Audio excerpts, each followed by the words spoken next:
This is a special presentation for the Bleav in Pro Wrestling podcast. Here's Rick Ucchino on the Bleav Podcast Network. What is going on, you guys? Rick Ucchino here, SB Nation Bleav Podcast Network, WrestleMania Press Junket Day 2. You know my guest at this time, former NXT UK Women's Champion, former NXT Women's Champion, former Raw Women's Champion, former Tag Team Champion. There's one missing, and I think this weekend you're fighting for one, if I'm not mistaken. Yeah. SmackDown Women's Champion, future SmackDown Women's Champion Rhea Ripley. How we doing? I Bleav so. That sounds pretty bloody good, you know. I'm doing good. Even better now.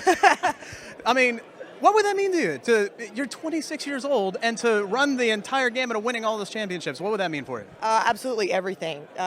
My whole career here in the WWE has been insane.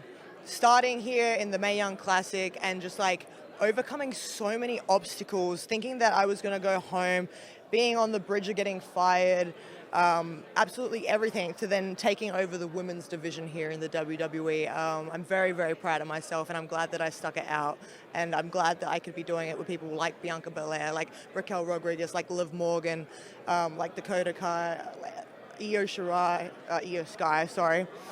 You know how it is. I mean, when I wrestled her, she was Io Shirai, so we're going to go with that one. But like, I almost called Alba Fire Kaylee Ray yesterday, so it's okay. It's so hard. It's so hard. I'm like, everyone already has like 16 names. I can't keep up with it all. But, you know, you mention all of those talents, and I'm glad that you bring them up because there's the talent pool on the main roster is so deep. I feel like yourself and Bianca are just getting started. Becky, Charlotte, Bayley, they're not going anywhere. And then you have the Roxanne Perez's and the Cora Jades and the Tiffany Strattons that are in NXT that are getting ready to come up. All that talent, how much of a motivating factor is that for you to constantly keep getting better and upping your game? I mean, they keep me on my toes, that's for sure. At the end of the day, we're here to build the women's division. And it's been so pleasing and so satisfying seeing how far it's come over the last few years. And it's just getting better and better. Like you said, Roxanne Perez, Cora Jade, Tiffany Stratton, like, it's just going to get better from here. And I'm so excited to see where the women's division goes, and I hope WWE know that we're taking over.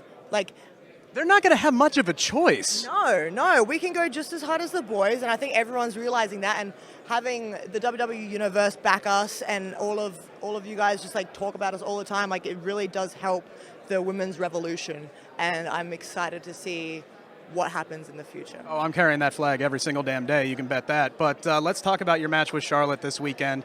This is a match that we saw all of us remotely 3 years ago. Now does it feel like a bit of a redemption? Because that match was great, but now you guys get to go out there in SoFi Stadium, probably 60,000 plus people. Insane. I mean, you guys saw what we did in front of 0 people in attendance. We went hard and we stole the show, in my opinion, and a lot of other people's opinions as well. So just imagine what we're going to do at SoFi Stadium. I think we're going to go out there and we're going to leave everything that we have in the ring. And I'm so excited that I get to have this opportunity with Charlotte, and we get to go out there and just have a banger, you know? Yeah. And I've become a Grand Slam Women's Champion. Grand Slam, Super Grand Slam. There's 5 of them. Just go. What is it called when it's 5? I don't know. I'm not good at math. That's why I'm, you know.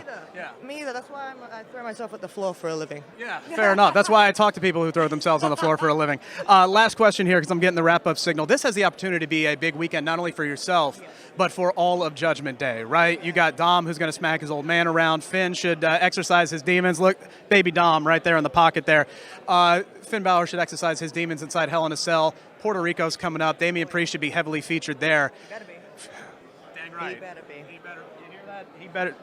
Don't He better be. Her. Do not fight someone. I've fought men before.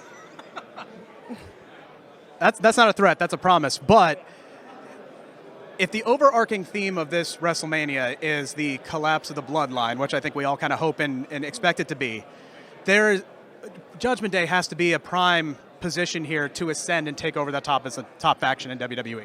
I mean, all I really got to say is everyone rise for the Judgment Day, because we're taking over the WWE, and there's not a damn thing that any of you guys can do about it.